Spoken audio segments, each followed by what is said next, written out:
backed up against a truck and I wasn't paying attention. Even the big guy screws up. I should have been there for that. Yeah, no. No more door. Beautiful day. We need to get the fertilizer. A little wet. Almost got stuck, but it's got to get done. It's time. What kind of grass is it? This is called Fescue. We're putting on 325 pounds of time-release nitrogen. This helps it grow, right? Yeah, it's just like fertilizing your lawn. We're putting on what they call Super U. It ties up, doesn't convert to ammonia, or it converts to ammonia, not to nitrates, and it stays in the soil long, so it's a longer lasting fertilizer. That's how come it's blue. If we put straight urea on, and it rains too much, or the sun, some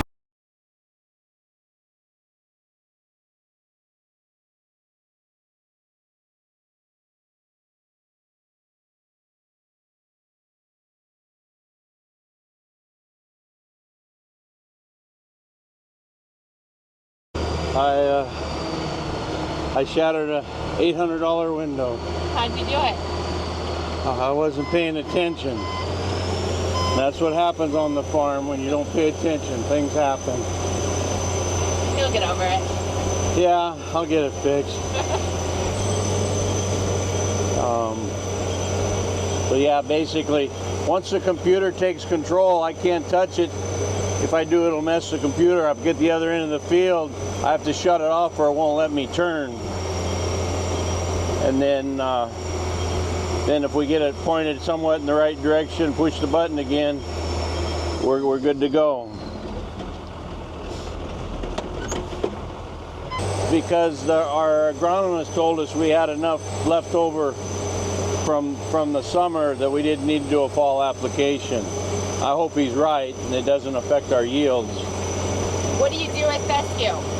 Fescue's, if the consumer looks on the bag he buys from Home Depot, it'll say fescue. It'll say fescue, ryegrass. Generally, it's a blend of multiple grasses. The fescues a lot of golf courses will use it as overseed. They overseed every year. The grass seed industries kind of took a hit because of housing and everything has went down, and there's parts of the country that are actually paying people to not plant grass, and it's not good for our industry, but we'll adapt. I mean, we'll just find another crop. We're down in acres. We've only got 400, and we generally like to be around 600. What did you plant besides that then? We would plant some, probably some wheat, some clovers. The crimson clover is doing pretty. It's the smoothest because we generally will try to spread fertilizer, about 12 to 15 miles an hour, and so auto steer really helps us from going across. Crossway would be really rough. You couldn't hardly sit in here.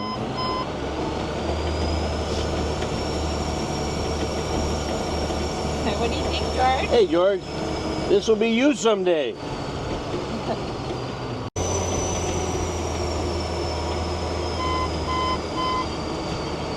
Yeah, I gotta watch this hillside. It could. Yeah, I might. You be careful. Yeah. This isn't the day to have something happen with us in the cab. No, I don't think you want that on camera. No, not when you broke the door. I'll post this video after you tell Jason. I'm not gonna tell him. I hope to have the new one tomorrow. Where do you get a new door that quick? John Deere. You're probably their favorite customer. Oh no, but we have a lot of green. You know, this tractor's not a John Deere, but the cab, when Jason built this sprayer and buggy, we took a cab off a John Deere combine. So I was able to call the dealer and tell him, you know, I need a door for that style of combine, and he said, oh, we got one in Portland. So we're in business. Right. A little chilly in here without a door. Luckily, it's a nice day. Yeah, it's a beautiful day to do this.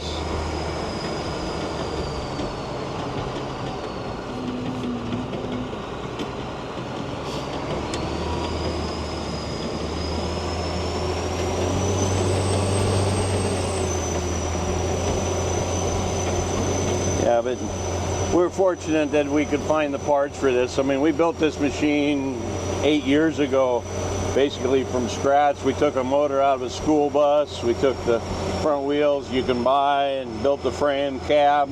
You buy the tank, so it's kind of a Frankenstein rig, but it works great. We got a couple of those on our farm. We build what we need. And it's the sprayer too, right? You have an attachment? Yeah, we're able to pull this tank off. Then we got our 70-foot booms on it. So this one gets dual purpose. It'll spray, and then it'll fertilize.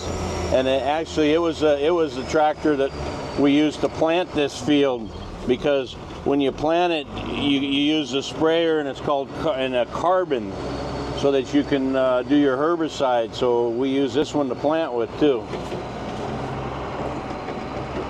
It doesn't hurt the crop to drive on it this much? No, it's just kind of like you're going out mowing your lawn or fertilizing your lawn.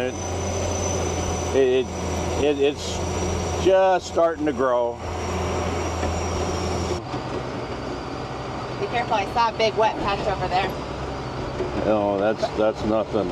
We're gonna see a bigger wet spot when we get in the other field. I didn't know if I was going to get through it, but I made it. That's like when Jason got stuck 3 times that day. Well, yeah, those were clover fields. One thing about grass, this is a 5-year-old field of grass, so it's pretty firm. Even if there's a little water standing in it, it stays pretty firm. The company that we raised for this field wants it to take it out. They dictate, how long we leave it in based on supply and demand. And then will you have to do a crop rotation? What will go in next? I would suspect Jason will put wheat in here next. When you follow grass with wheat, it does really well. We get some of our better yields right behind grass. And then he'll probably do crimson. Then we might do a couple years of red clover, and then go back into grass, unless we do sugar beets here. What do you use sugar beets for? The sugar beets, we raise it's the seed that they raise the sugar beets in Idaho for, Idaho. So we're raising foundation seed. So they come in and they plant the stekla, which is just it looks like a carrot with a top on it. And they plant those in the winter. I think they planted our fields 2 months ago. When it was frozen, they get in and plant them. Then we'll take care of them. There's males and females, and we end up after they pollinate, we mow the males out, and then we combine the females when it's ready, and they pay us so much a pound for the seed. And we rotate that on our ground mainly for weed suppression. We can use different chemistry as far as our herbicide chemistry that we can't use on grass and wheat and stuff like that, where we can use it in the sugar beets. It helps keeps our fields clean. It's not a huge money maker, but it's a good rotation for us. Are you talking about that one spot? Yeah, I made it through. We're gonna see. This could hold on tight. This could get hairy. I might chicken out. I think I'm gonna have to leave a little bit. I get stuck. I got nobody to get me out. Jason's gone. Jason's in D.C. playing with the senators. So, oh, come on, girls. Come on. We did it. We did it. Part of the problem with this tractor, it has flotation tires on it and has no tread. So it doesn't give us any bite if we get into. That's how we got stuck in the clover fields, because there's no tread on the wheels. They're just big old balloon tundra tires, but we need them this time of year because the ground's so soft.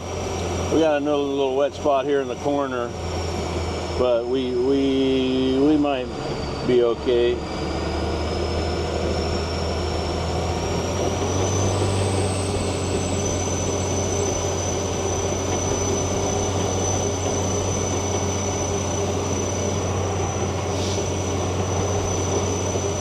harvest fescue? Fescue it'll come off after crimson clover. Tail end, I'm trying to think, just before wheat. Wheat's the last week of July, so Jason will probably start swathing fescue by the 15th of July. A lot of it depends on the weather. If it's super hot and dry, by the third week of July, and we'll run 2 weeks of fescue, and then we'll switch and go right into wheat. All crimson first. As soon as we get done with the crimson, we get everything ready. We got to switch the combines over. When we do clover, we put in, it's called a clover plate on the rubbing part of the combine. So it's a rubber to help separate the clover seed, but we don't use the rubber on the crimson. It takes like a wheat concave. So it'll take Jason and his boys probably a day to switch the two machines.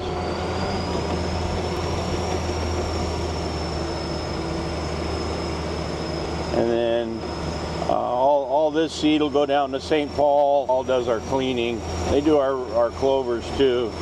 Our wheat this year, Jason thinks we're going to store some just because the terminal won't take it as fast as we can combine it. So we'll clear a space in one of the big barns and store it and haul it when we get time.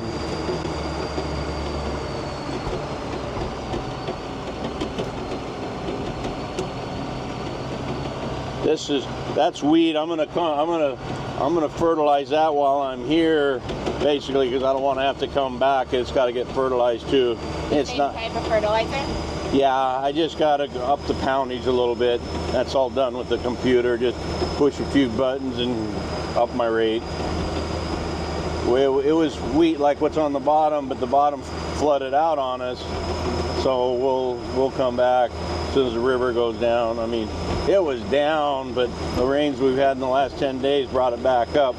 It won't get as high as it did earlier, but it's still in some of our fields.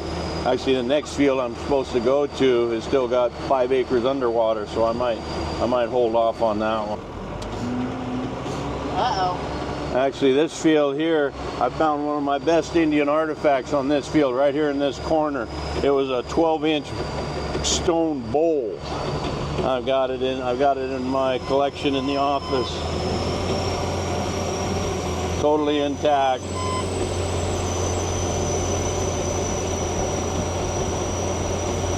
Yeah, we should be fine here. There's just kind of a little wet hole. We either got a broken tile that we might have to fix. That field we just got done, there was 2 big blowouts. Luckily I saw them. They were big enough to swallow that whole front tire. That would have been ugly.